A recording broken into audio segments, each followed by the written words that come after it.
I just woke up. I get up.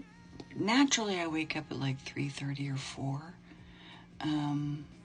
And so what I've been doing every night is I wake up at that time, and I just naturally am up and I read a chapter or two for the audiobook of I Just Woke Up.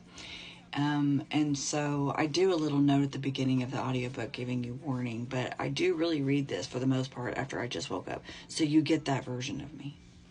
That may be a great thing, that may be a not great thing. But for the record, doing audiobooks is hard work, especially when you haven't had coffee, because I do it up here in the BTS room, and I don't have coffee because I don't want to wake up Sean by making coffee, because I'm a good person like that. And I let him sleep. So anywho, I just wanted to give you a little bit of a behind the scenes of what it's like to try to do an audiobook. Sean and I both served in ministry for years. He was the children's pastor, the kind who actually loved kids, not just managed them. And I was his right hand. I scheduled volunteers, a job I wouldn't wish on my worst enemy, wrote curriculum, and eventually stepped into leading Bible studies, women's ministry events, and speaking at conferences. It was good work, and I was proud of it, and I really enjoyed it. I felt needed. But somewhere along the way, the cracks started to show. Not in our faith, in the institution built around it. When leadership failed, hypocrisy reigned, painful things happened behind closed doors, and the people who should have shepherded. When leadership failed, hypocrisy reigned, painful things happened behind closed doors, and the people who should have shepherded those, oh my God. When leadership failed, hypocrisy reigned.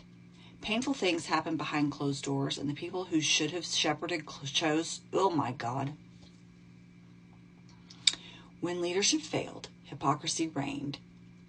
Painful things happened behind, When leadership failed, hypocrisy reigned. Painful things happened behind closed doors, and the people who should have shepherded chose to cover up instead. We were left devastated, and we tried to warn leadership what we saw happening. Instead of being thanked, we were fired, and worse, ostracized.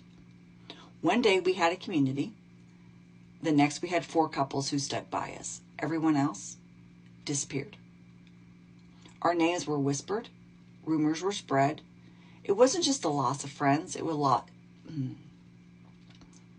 just the loss of friends. It was the loss of a life we built. And the fallout, it shattered my identity. When you've been taught that your entire worth flows through your service, your church, your faith, and that structure collapses, you're left wondering if anything about you is worth saving. I stopped trusting people, and I ran away from the concept of community. For a long time, I carried shame for even having tried. And if I'm honest, for a long time, I carried shame for ever having tried. And if I'm honest, some of that shame bled into how I first saw BTS too. Was I allowed to love something this much again? Was I allowed to come alive without permission from the places that once defined me? Turns out that I didn't need their permission. BTS gave me something the ministry world stopped giving me a long time ago. They said, you're enough. Not you're enough if you serve enough. Not you're enough if you stay small enough. Just you're enough.